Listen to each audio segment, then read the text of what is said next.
The dig at Coppergate started in 1976. York in England was once the Viking city of Jorvik, where archaeologists knew the wet, peaty soil was good for preservation.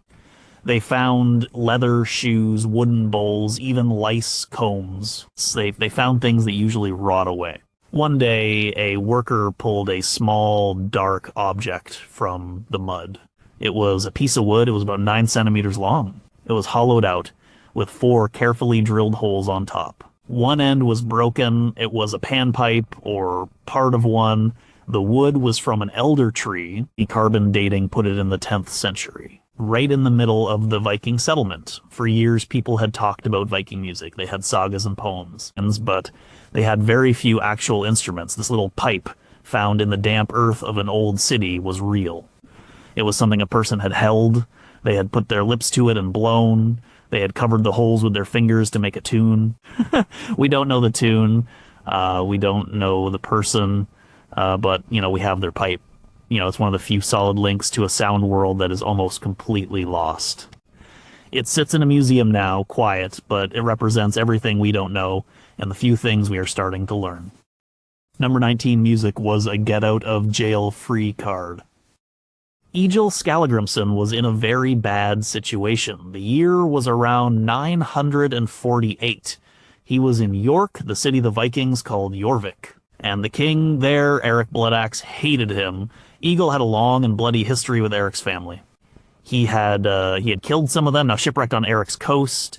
He was a prisoner. Everyone knew the sentence would be death. Egil sat in a dark, cold cell. He wasn't a warrior in that moment. He was a poet, a skald, and that was his only weapon left. His friend Arembjorn went to the king. He pleaded for Egil's life. Eric was stubborn. The king's wife, Gunhild, wanted Egil dead more than anyone. She pushed her husband to execute him immediately. Arembjorn argued.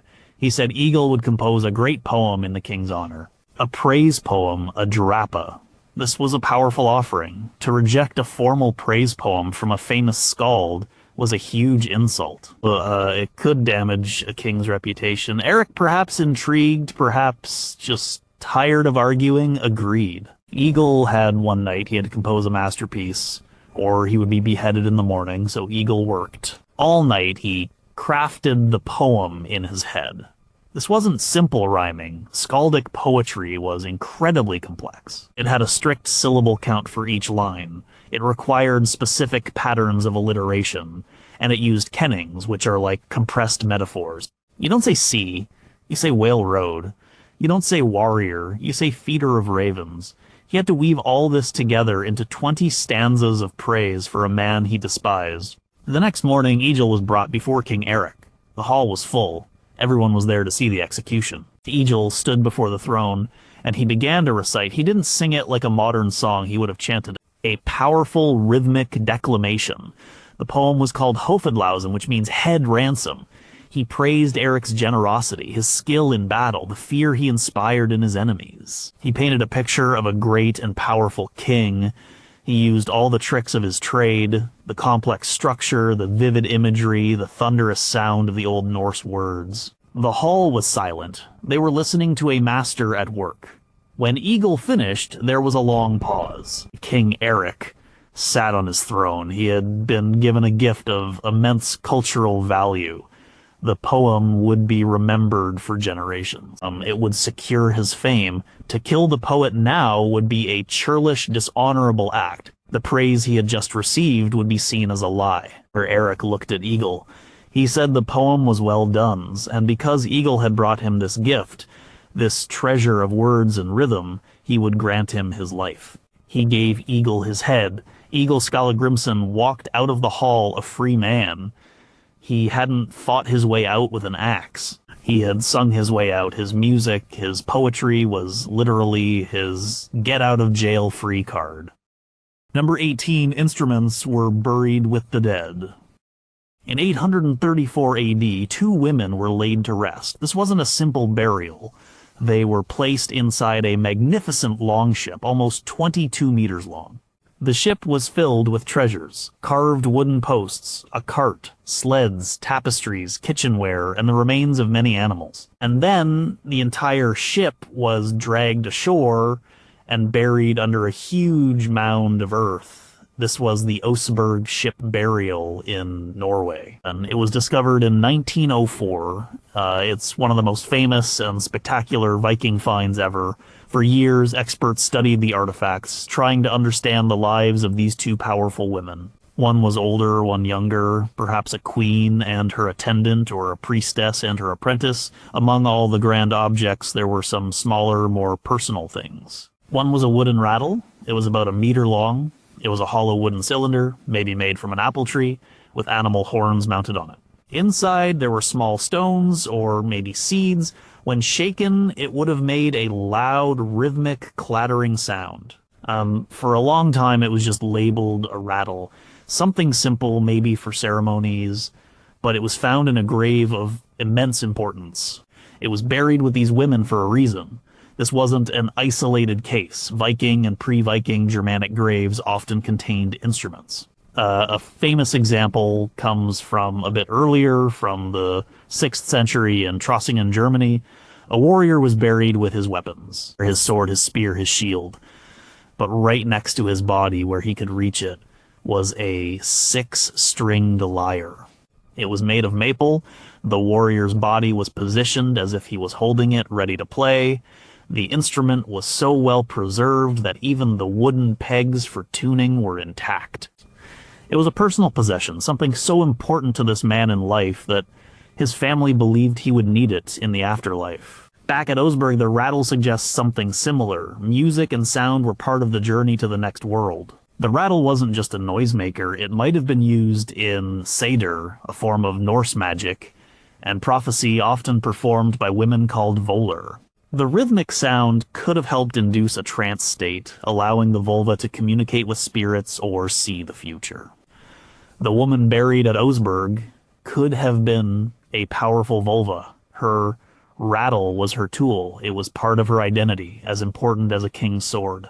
Placing these objects in the grave meant something. It meant music wasn't just a fleeting pastime, it was fundamental. It was part of a person's status, their profession, their spiritual practice, their very soul. The Trossingen warrior was not just a fighter, he was a musician, a storyteller. The Oseberg woman was not just a noble, she was a sound worker, a ritualist. Their instruments went with them. They were packed for a journey we can't understand, but it tells us that for them, the afterlife was not silent. Number 17, the most famous Viking horn wasn't for music. In 1639, a young woman named Kirsten Svensdatter was walking near the village of Gallehus in southern Denmark. She saw something sticking out of the ground. She kicked at it. It was a horn, a long, curved horn made of solid gold. It weighed over 3 kilograms. She took it to the king, Christian IV. He rewarded her. The horn was a marvel, covered in strange figures of men, animals, and symbols. About a century later, in 1734, a farmer digging in the same field found a second gold horn. This one was shorter and also covered in intricate carvings. They became known as the Golden Horns of Gallehus. They were national treasures. For centuries, these horns were the ultimate image of the Viking Age. People pictured fierce warriors drinking mead from them or blowing them to signal an attack. They became symbols of a glorious Nordic past. They were studied, drawn, and celebrated. They were kept in the Royal Art Chamber in Copenhagen. They were the crown jewels of Danish antiquity. But there were two problems. First, they weren't Viking. Based on the style of the runes and the artwork, scholars now know they were made in the 5th century, during the Germanic Iron Age. That's a full 300 years before the Viking Age even began. They belong to the ancestors of the Vikings, but not the Vikings themselves. The second problem is that they probably weren't musical instruments. They were drinking horns, or at least ceremonial vessels. They had no mouthpiece like a modern brass instrument. You could probably make a simple lowing sound by blowing into the wide end, but you couldn't play a tune. Their primary purpose was to be held, to be seen, to contain a ritual liquid. They were objects of immense prestige and power. The carvings on them likely tell stories from myths that are now lost to us. They were sacred texts written in pictures on gold. The story of the horns has a tragic ending. On May 4th, 1802, a goldsmith and watchmaker named Niels Heidenreich broke into the museum. He was a convicted counterfeiter, he stole the horns, he took them back to his workshop and melted them down. All that solid gold, all that irreplaceable history was melted into bullion and used to make fake coins and cheap jewelry. It was a national catastrophe. All we have now are the drawings made in the 18th century. Replicas have been made based on these drawings. But the originals are gone forever. The story of the Gallehus horns is a powerful one. It shows how easily history can be misunderstood.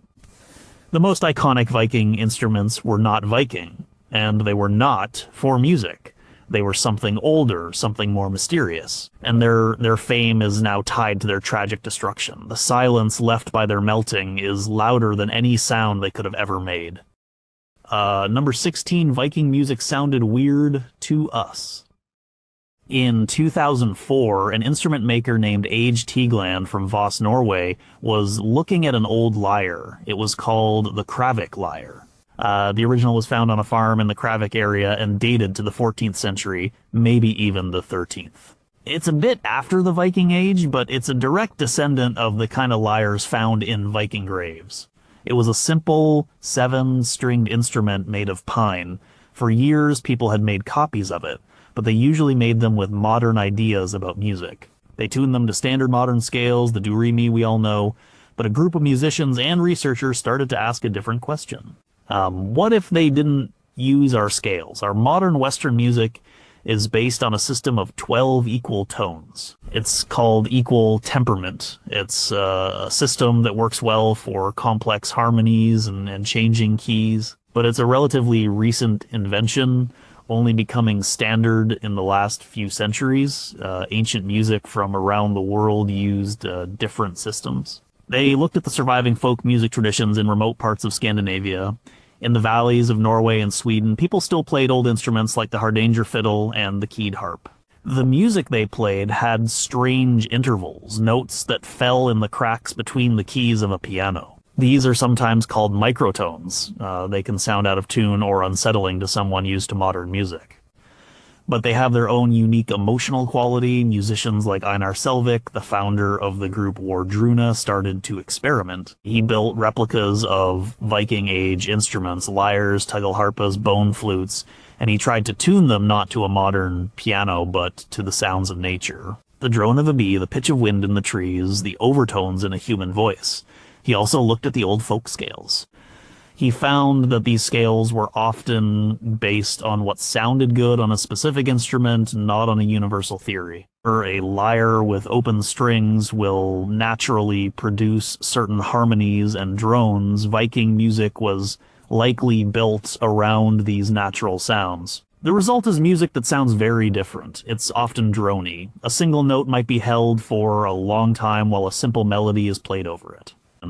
It's not about complex chord progressions like in pop music, it's more about texture and mood. The melodies are often simple and repetitive, almost hypnotic. The scales they used might have had 5 notes, or 6, or 7, but the distances between those notes were not the same as ours. So if we could hear a real Viking musician playing a lyre, it would probably sound a bit strange. It might sound melancholic, or eerie, or wild. The harmonies would feel unfamiliar, the tuning might seem off. It wouldn't sound like a movie soundtrack. It would sound older, more raw. It was a music tied to the resonance of wood and gut and bone, not to a mathematical ideal. It was a sound world that followed different rules, and we are only just beginning to learn its grammar.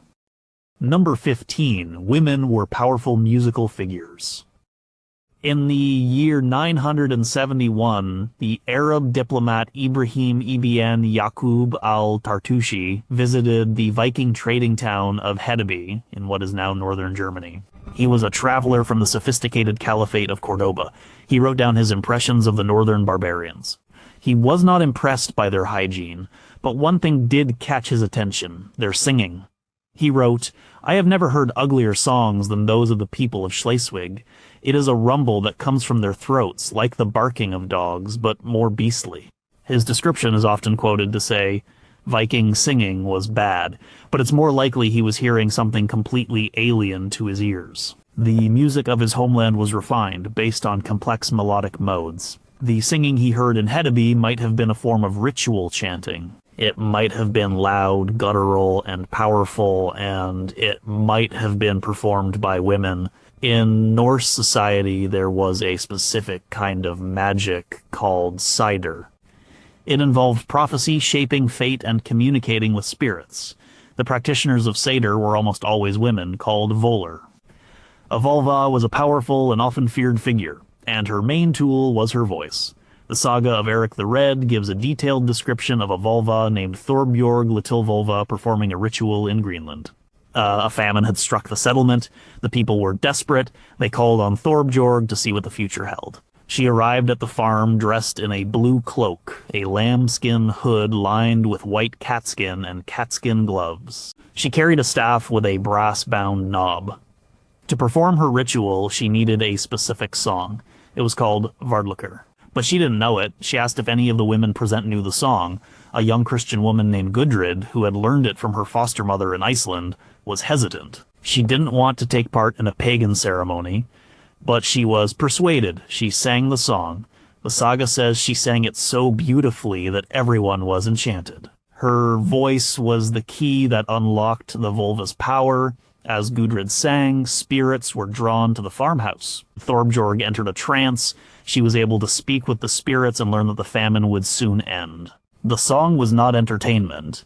It was a functional piece of spiritual technology. Gudrid's voice was the catalyst for the magic. This suggests that women's voices held a special power in this world. The guttural rumbling that Altartushi heard could have been the sound of Guldur, another form of sung or chanted magic. These weren't love songs or lullabies. They were incantations meant to change the world. The Volva, with her staff, her strange clothes, and her powerful voice, was a central figure in the spiritual life of the community. Her music was a tool of immense power, used to heal, to harm, to see the future, and to maintain the balance between the world of humans and the world of spirits. The most important music in the Viking Age might not have been played by warriors around a campfire, but by a woman in a darkened room singing to the gods. Number 14 bone flutes were not made from just any animal. In the 1950s, archaeologists were excavating the Viking town of Birka in Sweden. In one of the graves, grave 555, they found a small hollow tube of bone. It was about 10 centimeters long and had 3 finger holes. It was a simple flute. Over the years, more of these have turned up in Viking sites across Scandinavia, from Dublin to Staraya Ladoga in Russia. They are one of the most common instruments found from that time. It's easy to imagine a Viking shepherd passing the time by carving a flute from a leftover bone from dinner. But the evidence suggests it was more deliberate than that. When scientists analyzed the bones these flutes were made from, they found a pattern. They were very often made from the leg or wing bones of large birds, specifically birds like swans and cranes. They also used the shin bones of sheep or goats. There was a practical reason for this. The bones of these animals are long, straight, and naturally hollow. That makes them perfect for making a wind instrument. You don't have to do much work to hollow them out. You just need to clean them and drill the holes. A sheep's tibia is a good size to hold in the hand. A swan's ulna is light and strong, but there might have been a deeper, more symbolic reason. In Norse mythology, birds were powerful creatures. Odin had 2 ravens, Hugin and Munin, who flew all over the world and brought him news. The goddess Freyja had a cloak of falcon feathers that allowed her to fly. Swans were associated with Valkyries, the supernatural women who would live and die in battle. To make a flute from the bone of a swan was to capture a part of that creature's essence. The sound that came from the flute was, in a way, the voice of the swan itself. It was a magical act. These flutes were not sophisticated instruments. Most of them only had 3 or 4 holes. This means they could only play a limited number of notes, maybe a 5-note or 6-note scale. They couldn't play complex modern melodies, but they weren't meant to. They were probably used to play simple, repetitive folk tunes, melodies for dancing, for accompanying stories, or for personal amusement.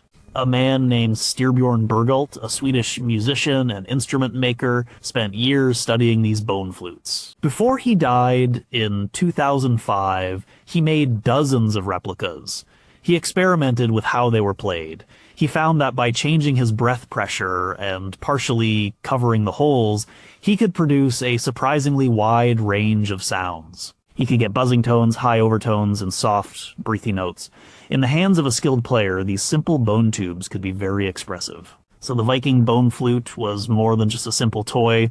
The choice of material was deliberate, combining practicality with potential symbolism. And while the instrument itself was simple, the music played on it could be subtle and beautiful. It was a small piece of the natural world, of a sheep or a swan, transformed by human hands into a source of music. Number 13, the bowed lyre exists because of a single picture. For a long time, historians of music thought that bowed instruments like fiddles came to Scandinavia from the south, from Byzantium and Central Europe. The common image of Viking music was of plucked instruments, like harps and lyres. There was no real evidence for bowed instruments in the Viking Age itself. Then, in the early 1900s, an archaeologist was working in Trondheim, Norway. He was studying the Nidaros Cathedral, a huge stone church that was started in 1070, right at the end of the Viking Age. Tucked away on a carved stone capital high up in the octagonal choir, he saw something interesting. It was a carving of an angel, and the angel was playing a musical instrument.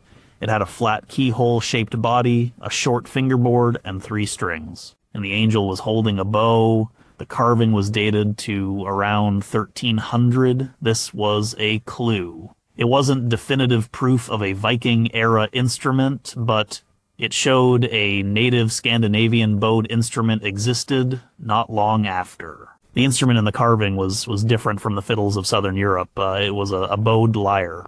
It had the U-shaped body of a lyre, but it was played with a bow, like a fiddle. This type of instrument had almost died out, but a few scholars and folk musicians in the 20th century started a hunt. They found that in very remote, isolated communities, the tradition had survived. In Estonia, on the island of Vormsi, people still played an instrument called the talharpa. It looked remarkably like the instrument in the Trondheim carving. In Finland, they had the juhiko. In Wales, they had the kruth. These were all part of the same family of bowed lyres. They were living fossils of a musical tradition that was once widespread across northern Europe. The instrument is strange to play. Unlike a violin, it doesn't have a long fingerboard. The player puts their hand through an opening in the body of the instrument and presses the strings from the side with their knuckles or fingernails. The bow is usually short and curved. The sound is raw, drony, and powerful. It has a very different character from the sweeter sound of a violin. Inspired by the Trondheim carving and the living traditions in Estonia and Finland, modern instrument makers began to reconstruct the Norse version of the instrument. They called it the tagelharpa or talharpa, which means horsehair harp, because the strings and the bow were traditionally made from horsehair. Today, the tagelharpa is a key part of the sound of many modern Viking-inspired folk bands. Its mournful, raw sound has come to define the genre, and it all goes back to that one stone carving of an angel in a cathedral in Trondheim. Without that single piece of visual evidence from 1300, we might never have known that the sound of bowed strings was part of the Nordic soundscape. It's a reminder of how much of history is lost, and how sometimes a single picture can bring a whole tradition back to life. Number 12, their poetry had mathematical rules. A Viking Age skald was not a free-spirited artist making up verses as the mood struck. He was more like a master engineer or a mathematician working with words. The most prestigious form of skaldic poetry, called drottkavat, was one of the most complex poetic forms ever invented. To compose it correctly required immense skill, training, and intelligence. Let's imagine a young skald in the 9th century trying to compose a poem for his king. His name is Bragi Boddason, a real skald who served King Bjorn at Hogg. He wants to create a drapa, a long praise poem that will earn him a gold ring and lasting fame. He can't just say the king is a great warrior. He has to show it, using the strict rules of Drottvad. First, the structure. Each stanza has 8 lines. Each line must have exactly 6 syllables. No more, no less. This gives the poetry a very tight controlled rhythm. Second, alliteration. In each pair of lines there are 2 rules. The first line of the pair must have 2 stressed syllables that alliterate with each other. The second line must have 1 stressed syllable at the very beginning of the line that alliterates with the 2 in the line above. For example, if the first line is brave battle birch brings, the second line must start with a B word, like bloody blades bounty. Third, rhyme. This is the truly difficult part. They used internal rhymes called skathending and adelhending. In each line, 2 syllables had to rhyme. In the odd-numbered lines 1, 3, 5, 7, it was a half-rhyme skathending, where the consonants rhymed but the vowels didn't. Think of bring and wrong. In the even-numbered lines 2, 4, 6, 8, it had to be a full-rhyme adelhending, where both consonants and vowels matched. And think of sword and board. Finally, the vocabulary. A skald almost never used simple words. He used heiti, which are poetic synonyms. A king is a ring giver, a sword is a wound wand, and he used kennings, the complex metaphors. A battle is a storm of swords. A ship is a wave horse. A warrior is a tree of the shield. These could be nested inside each other. A warrior could be a tree of the storm of swords board, where board is a kenning for shield. It was a puzzle for the listener to solve. So our skald Bragi has to fit all of this together. He needs 6 syllables per line. He needs a specific pattern of alliteration connecting the lines. He needs 2 rhyming syllables inside every single line, alternating between half rhyme and full rhyme. And he has to do all this while telling a story using a highly artificial and complex vocabulary. Bragi Boddason's famous poem Ragnarstrapa describes scenes painted on a shield given to him by a king named Ragnar. It follows all these rules perfectly. It's a dazzling display of technical skill. When an audience in a Viking hall heard a poem like this, they weren't just listening to a story. They were admiring an act of incredible mental acrobatics. The poetry was a testament to the poet's intellect and memory. It was a form of music made not with notes, but with syllables, consonants, and nested metaphors. Number 11, percussion wasn't just about drums. When we think of Viking percussion, we usually imagine a big frame drum, maybe with a deerskin head being beaten with a stick. And they certainly had drums like that. The sagas mention them, but their world of rhythm was probably more varied and stranger than that. The evidence is sparse but compelling. Let's go back to the Oseberg ship burial from 834 AD. For a long time, the object known as the Oseberg rattle was seen as a simple noisemaker. It was a hollow wooden cylinder filled with stones. But in the 1990s, a music archaeologist named Gjermund Koltveit took a closer look. He realized it was much more complex. The cylinder was carefully made. The small stones or seeds inside were chosen to create a specific sound. And it was big, over a meter long. Shaking it would have been a deliberate physical act. Koltveit built a replica. When he shook it, it didn't just make a simple sh sound. It made a loud, sharp, cascading sound. A clatter. He argued it was a sophisticated percussion instrument, an idiophone, meaning an instrument that creates sound through its own vibration. It could be used to create powerful, driving rhythms for rituals or dances. It wasn't a toy, it was a serious sound tool. There's other evidence for unusual percussion. In the sagas, there are mentions of using shields as percussion. In the description of the Battle of Svolder in the year 1000, the warriors beat their shields with their weapons before the battle began. This would have created a massive, terrifying roar of wood and metal. It was psychological warfare. It was also a form of music, a rhythmic expression of aggression and unity.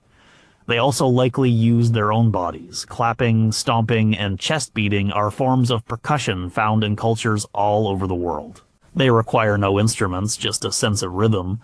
In a longhouse filled with people listening to a skald recite a poem, the audience might have stomped on the wooden floorboards to keep the beat, creating a low, resonant boom that would have filled the room. And then there's the jaw harp or mouth harp. Small metal jaw harps have been found in Viking-era sites like Birka.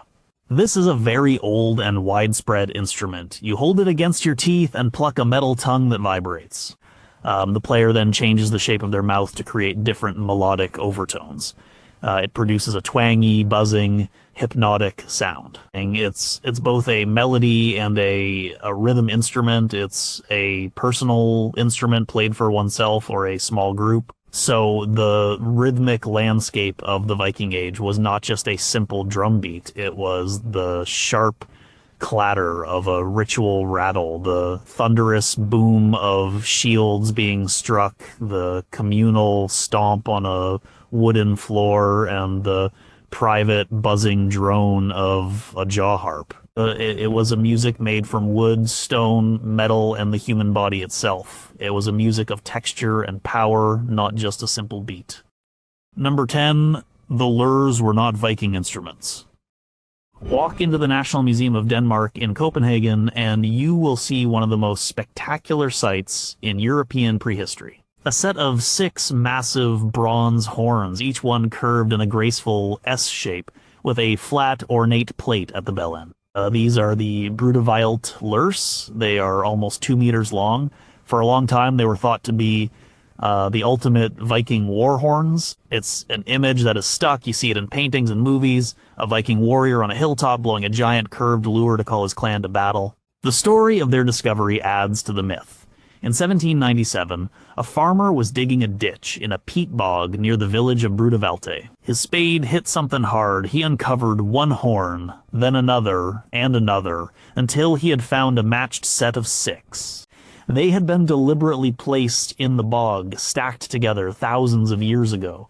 It was an incredible find. But here's the thing, they are not Viking. They are not even from the Iron Age.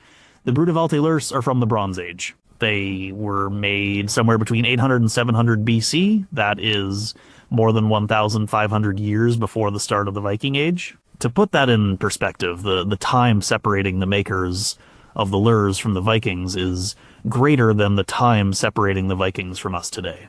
These were instruments from a completely different culture, a different world. They were made by master bronze smiths using the lost wax casting technique. This was incredibly advanced technology for the time.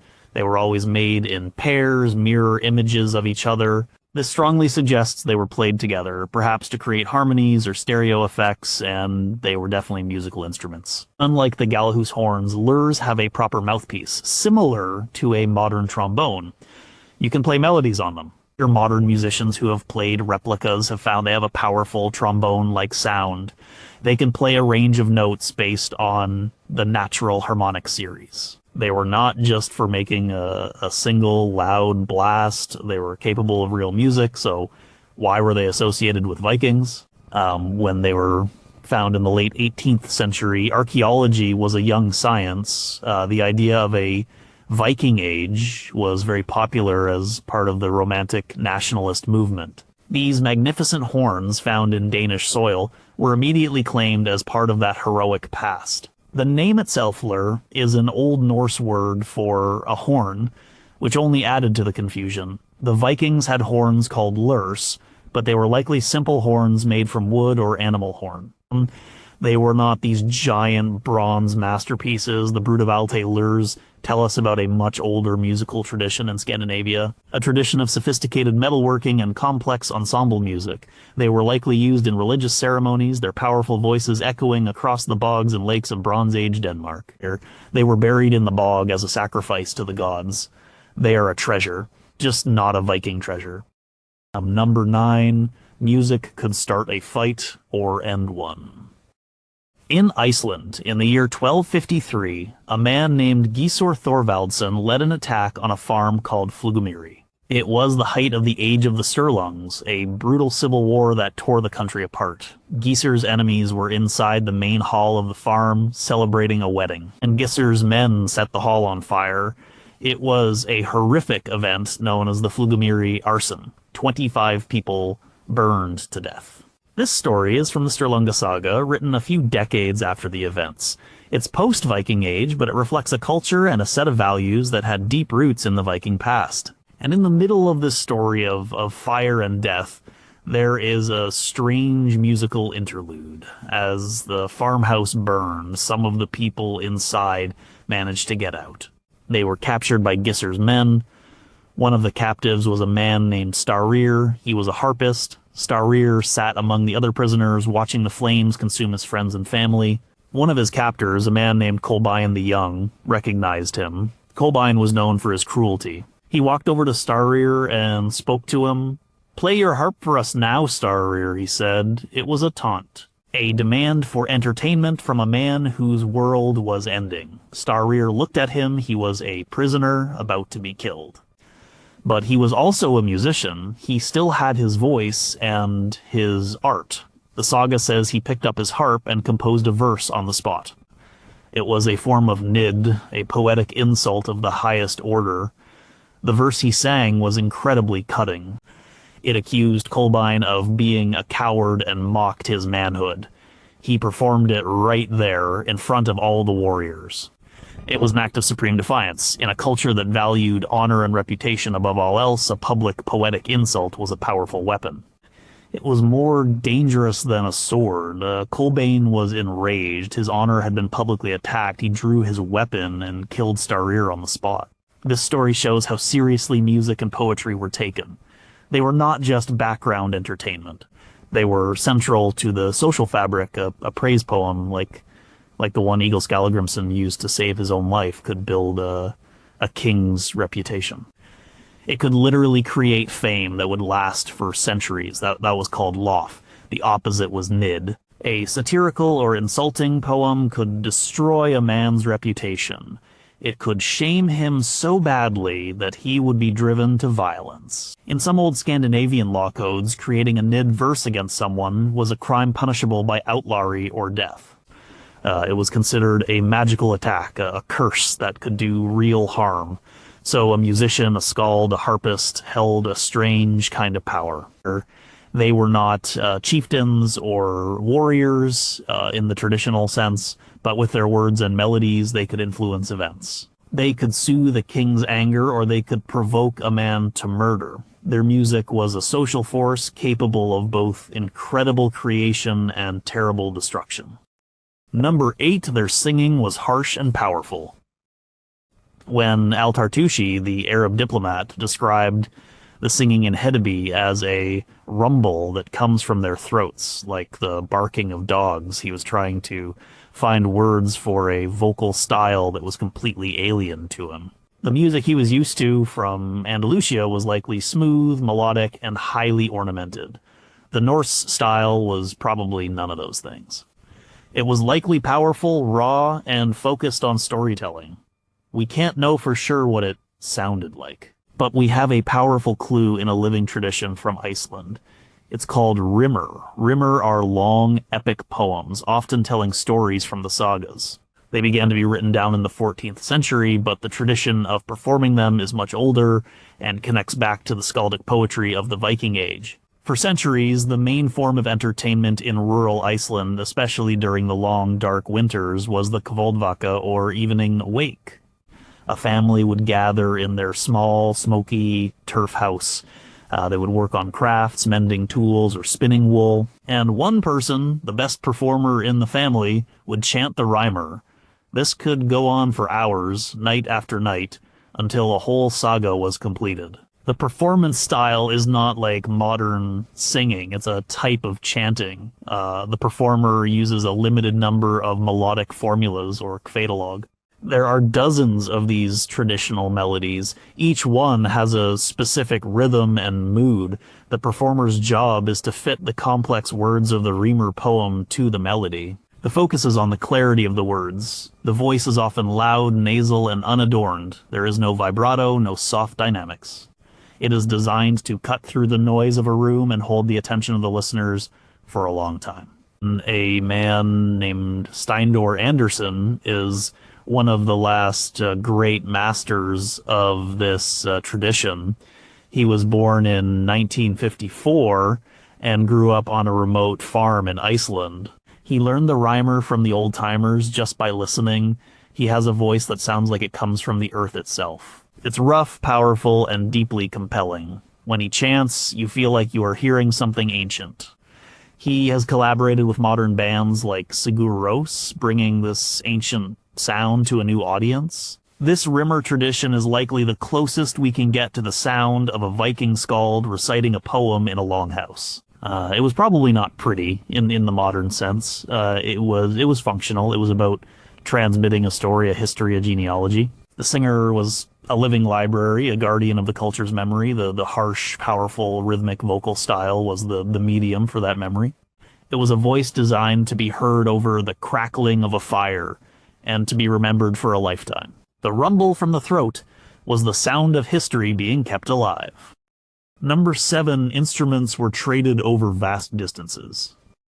In 1939, archaeologists were excavating a massive ship burial at Sutton Hoo in England. Inside the burial mound, they found the ghostly imprint of a 27-meter-long ship. The owner, likely a 7th century Anglo-Saxon king, had been buried with breathtaking treasures. A helmet with an iron face mask, gold buckles, a sword with a jeweled hilt, silver bowls from Byzantium. It was a treasure trove that connected this English king to the wider world. Among the treasures lying in the dark soil were the fragmented remains of a wooden instrument. It was a 6-stringed lyre.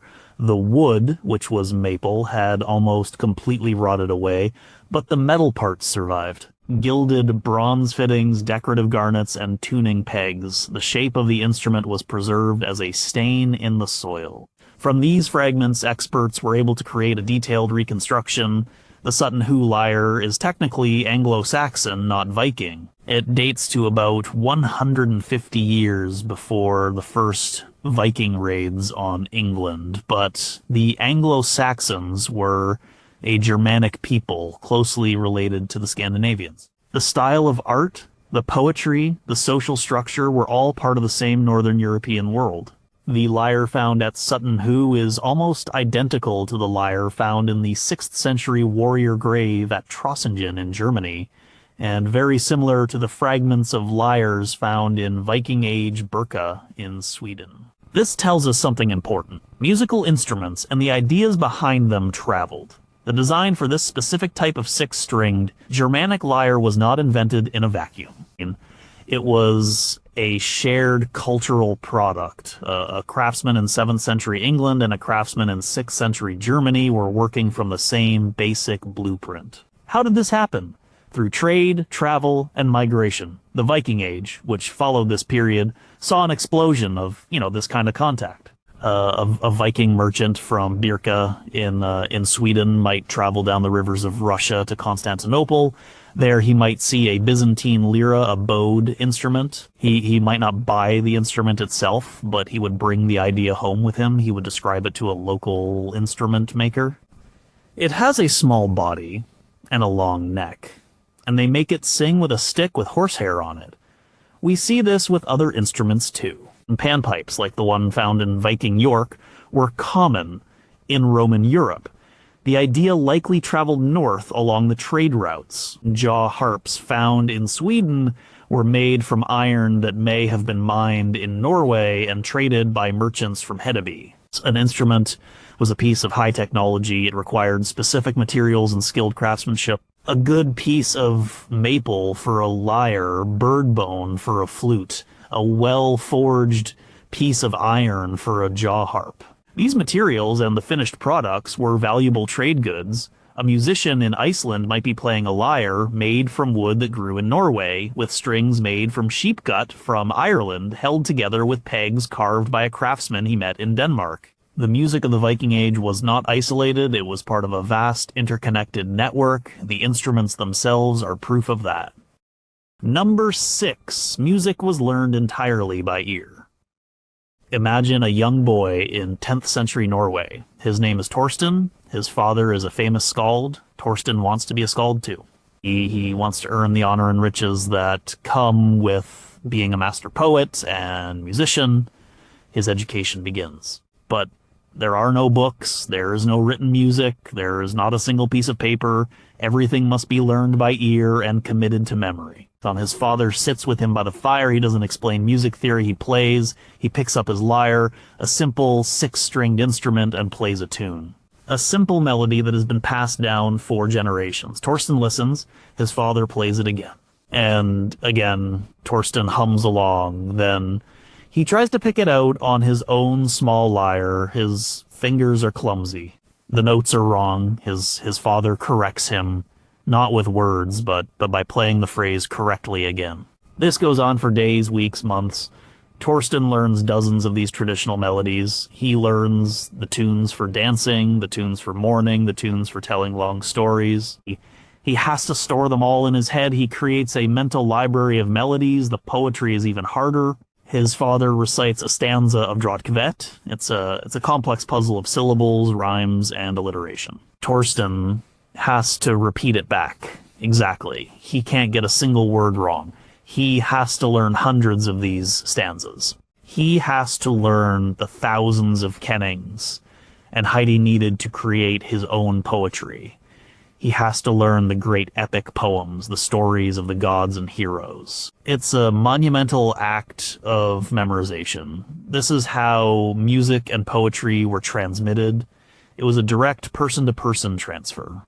An unbroken chain of listening and repeating. This system has some interesting consequences. First, music would have been very conservative. The old tunes were valued. Innovation would have been slow. The goal was to preserve the tradition, not to invent something new every day. Second, music would have been fluid. Every time a person played a tune from memory, they might change it slightly. A small mistake, a forgotten note, a new little flourish. Over generations, these small changes would add up. A tune played in Norway might slowly evolve into a slightly different version in Iceland. Music was a living thing, constantly being reshaped by the memories of the people who carried it. This is why we have no Viking sheet music. The concept didn't exist. Music was not an object to be written down and preserved. It was an action, an event. It existed only in the moment of its performance. It lived in the air between the musician's instrument and the listener's ear. The musician's mind was the songbook, the culture's memory was the archive. When a master skald died, a whole library of music and poetry died with him unless he had successfully passed it on to his apprentice. Number 5, the sound of the Viking Age was wood and gut. Let's step into the workshop of a craftsman in Hedeby in the 9th century. His name is Bjarni. He is not a famous warrior or a rich merchant. He is an instrument maker. Today, he is making a new set of strings for a lyre. This is not a quick or pleasant job. It is a slow, smelly, and highly skilled process. The raw material is the small intestine of a sheep. He has just gotten a fresh one from the butcher. The first step is to clean it. He lays the long, slimy tube on a wooden board and scrapes it with the back of a knife. He has to remove all the fat and dung. The smell is terrible. He works for hours, scraping and washing, until he is left with a thin, translucent membrane. This is the submucosa, the strongest layer of the intestine. Now he has to cut this membrane into thin ribbons. He uses a sharp knife and a steady hand. The ribbons must be of a uniform width. A thick spot would make the string sound dead. He soaks the ribbons in a lye solution made from wood ash and water. This cleans them further and helps to break down any remaining fatty tissue. The next day, he takes the ribbons out. They are now pale and clean. He stretches them on a frame. Now comes the most important part, twisting. He takes 2 or 3 ribbons and begins to twist them together. He has to keep the tension perfectly even. Too tight, and the string will be brittle. Too loose, and it will be weak and flabby.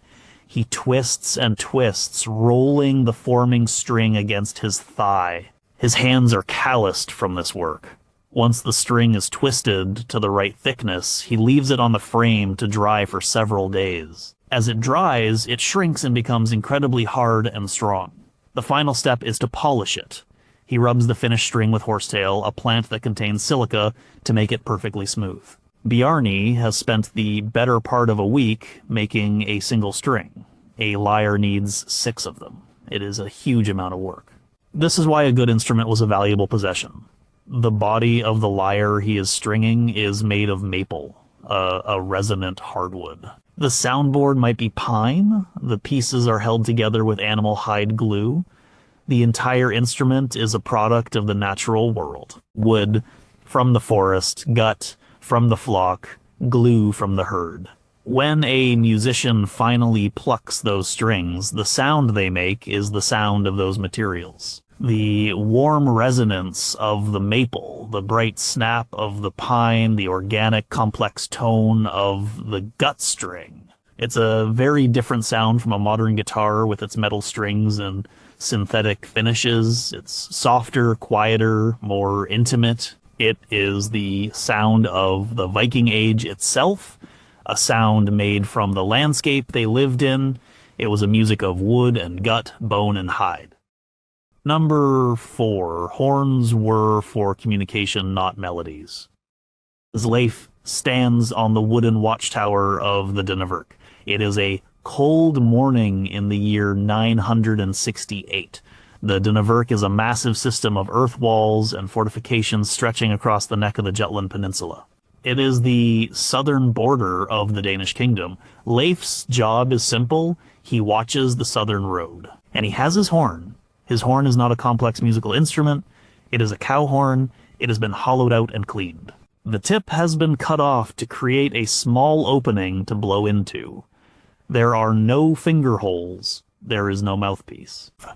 It can only produce a few notes, based on the natural harmonic series of the horn's length and shape. Leif can play a low note, and if he tightens his lips and blows hard, he can play a higher note. That's about it. He is not a musician, he is a signalman. The horn is his tool, like a blacksmith's hammer or a farmer's scythe. He has a set of simple codes that every soldier at the Danevirk understands. A single, long, low blast means a friendly party is approaching. A group of merchants maybe, or a local lord coming to pay his respects. The guards at the gate will know to prepare to open it. 2 short, high blasts mean an unidentified group is approaching. It's an alert. Men will grab their spears and shields. They will man the palisade. It's a signal for readiness. A series of rapid, high-pitched blasts is the alarm. It means an army is on the move. An attack is imminent. When that sound echoes along the Danevirk, it is a call to arms. It is the sound of war. Men will come running from their barracks. The entire fortress will spring to life. And Leif's horn is part of a network. If he sounds the main alarm, another watchman in a tower a kilometer down the wall will hear it. That watchman will sound his own horn, and so on down the line. Within minutes, the entire 30-kilometer length of the Danevirk will know that the southern border is under threat. This was the primary function of the horns we see in Viking culture. They were tools for communication over distance. On a longship at sea, a horn blast could signal to the rest of the fleet to change direction or to prepare for a landing. On a hunt, a horn could signal that prey had been spotted. This is not to say they never used them in celebrations. The loud, raw sound of a horn blast would have been a powerful part of any feast or ceremony, but its musical potential was limited. The idea of a Viking playing a complex melody on a horn with finger holes, like a cornetto from the Renaissance, is a fantasy. Their horns were simpler. They were the sound of command, of warning, of distance being conquered by a single, powerful breath. Number 3. The word song had magical power. In the saga of Orvar Oder, a fantastical story about a legendary hero, there is a strange scene. Oder and his men are at sea when a terrible storm hits. The waves are huge, the wind is howling, and the ship is in danger of being swamped. The crew is terrified. They think they are going to die. But Otter is calm. He tells his men to keep rowing. Then he begins to sing. The saga says he sang a galder. This was not a sea shanty to keep spirits up. Galder was a specific term for a magical song or incantation. Otter's galder was directed at the Aegir, the personification of the sea. As he sang, the wind began to die down. The waves became smaller. The storm subsided. The sea became calm. His song had literally changed the weather. This seems like fantasy to us, but to the people who told and listened to these stories, the idea that a song could have a direct physical effect on the world was very real. The word galder itself comes from a verb gala, which means to crow or to sing. It implies a specific kind of vocalization, probably loud, high-pitched, and piercing. This belief in the power of the sung word was widespread. In the Poetic Edda, in the poem Havamal, Odin lists 18 different galder that he knows. He knows a song to heal the sick, he knows a song to blunt his enemy's sword, he knows a song to break any fetter. He knows a song that can make a hanged man speak. For each problem, there is a specific song that is the solution. The song is not a prayer asking a god for help. The song itself is the tool that does the work. How did they believe this worked? They likely saw the human voice as a source of power. The vibrations created by singing could resonate with the hidden forces of the world. A specific series of sounds, words, and rhythms could influence the spirits of the land, the health of a person's body, or the strength of a metal chain. It was a kind of spiritual physics. We see this in runic inscriptions as well. Sometimes a magical word like Alu is carved on an amulet. This word was likely not just read, it was probably chanted. The act of carving the runes and the act of singing the word were two parts of the same magical ritual. So when a Viking heard the word song, it didn't just mean a pleasant tune. It carried a much heavier weight. A song could be a historical record, a praise poem to a king, a lullaby for a child. But it could also be a tool of immense power. A weapon, a medicine, a key to unlocking the hidden workings of the world. The line between music and magic was not just thin in many cases, it did not exist at all. Number 2, they did not have professional musicians. Olaf is a farmer in 10th century Iceland. He lives on a small farmstead with his family. His life is hard.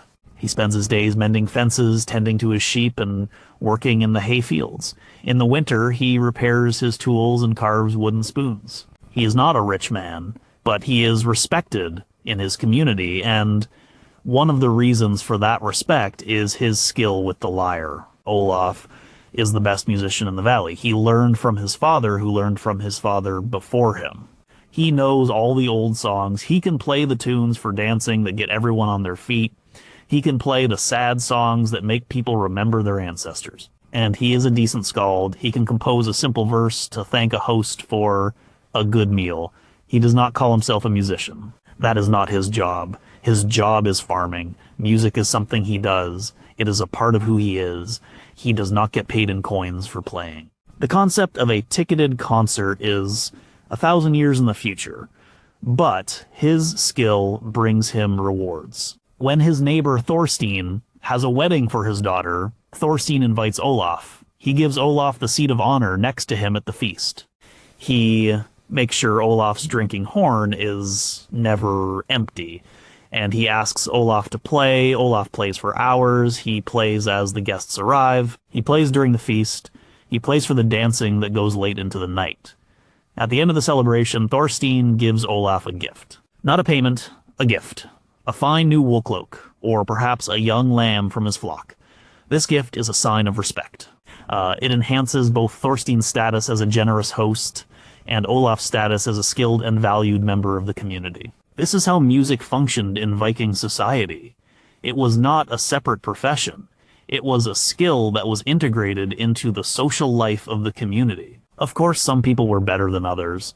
A great skald attached to a king's court like Bragi Boddason was a specialist. His skill with words and music was his primary value to the king. He was a high-status individual, a counselor, and a historian, as well as an artist. But he was the exception. For most people, music was something you did, not something you were. The woman who knew the most songs for weaving. The man who could play the bone flute to pass the time while watching the sheep.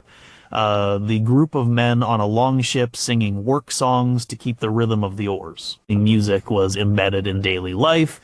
It was a social glue. It was a way of marking important occasions, of passing the time, of strengthening the bonds of community. It was everybody's business, and because of that, it was nobody's profession. Number one, we will never truly know what their music sounded like. It is 2024. A music archaeologist stands in a quiet museum workshop. On the table in front of her is a perfect replica of the York panpipe. It is made from the same type of elder wood. It is the same length, 9 centimeters. The 4-finger holes are drilled in the exact same positions with the same diameter as the 10th century original. She has used the same kind of simple iron tools that a Viking craftsman would have had. She has done all the scientific work. She has studied the acoustics. She knows that the pipe can produce a simple pentatonic scale, a 5-note scale common in folk music, all over the world. She knows the probable range of notes it could play. She has studied the context of the find, the other objects found in the damp soil of Coppergate, to understand the world this small instrument came from. She picks up the replica, she puts it to her lips, and blows. A soft, breathy whistle fills the room. She moves her fingers over the holes, playing the 5-note scale up and down. The sound is simple, a little bit sad. She can play a tune on it, she can make up a melody that fits the scale, she can try to imagine a Viking child playing a simple song on a street in 10th century Jorvik. But she knows she is just guessing. That is the ultimate inescapable truth about Viking music. We will never, ever know what it really sounded like. We have fragments, we have the instruments, the bone flutes, the pieces of lyres, the single panpipe. We have the poetry, the words from the sagas and the Eddas. We know the strict mathematical rules of the skalds. We have the living folk traditions in Iceland and Scandinavia that might contain echoes of the past. But the music itself is gone, the melodies are gone, the rhythms are gone, the harmonies are gone, the tuning systems are gone, the performance styles are gone. Music is the most ephemeral of arts. It exists only in the moment it is made. And for the 1,000-year-old culture of the Vikings, all those moments have passed. We can reconstruct the instruments. We can make educated guesses, we can try to feel our way back into their sound world. Musicians like Einar Selvik from Wardruna have done a brilliant job of creating a modern interpretation that feels authentic and powerful. But it is an interpretation. It is a reimagining. The archaeologist puts the replica pipe down. She looks at the original, safe in its climate-controlled case. A small, dark piece of wood. A silent witness. It can tell us what it is made of. It can tell us its age. It can tell us the notes it was capable of producing, but it cannot tell us the songs it played. It cannot tell us if it was used to play a dance tune, a lullaby, or a lament. It cannot tell us anything about the person who owned it, who carved it, who breathed life into it 1,000 years ago. That is the great mystery and the great silence. We can learn 100 things about Viking music.